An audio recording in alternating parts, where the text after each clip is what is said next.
Yeah, I know what you're talking about. I want to say it was like October. He had called in violation of the Criminal Protective Order, and he was like bragging. I forget like what the reason to even bring it up was, but he was like bragging about being sober for like the past 3 months. And first I could tell it was a lie because it wasn't just like, hey, I've been sober for 3 months. It was like this massive backstory about like, oh, I've been working so hard on myself. I've been going to AA. I haven't had an ounce of alcohol in 3 months. Like, it was this big, elaborate story. And I just remember thinking, like, dude, you drunk called me 3 weeks ago. So, but I didn't call him out on it because, I mean, there's literally no point in doing that.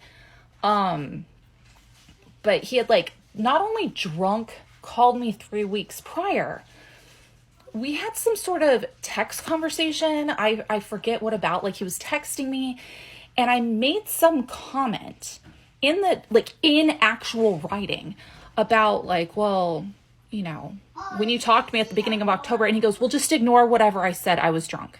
Like, he actually put that in writing.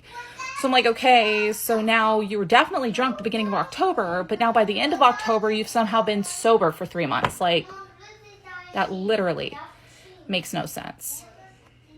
Oh, I don't know why it like totally blew my mind. So the biggest thing about that time when he was calling, claiming to be sober and all that, he was still on felony probation. And one of the stipulations of his probation was that he couldn't drink.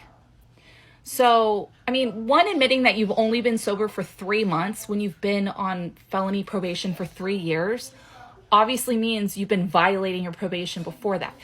But I think he was like, I don't know. Either way, he completely fooled the probation officer. The probation officer was presented with actual evidence of his violations, and the probation officer was like, meh, like didn't care.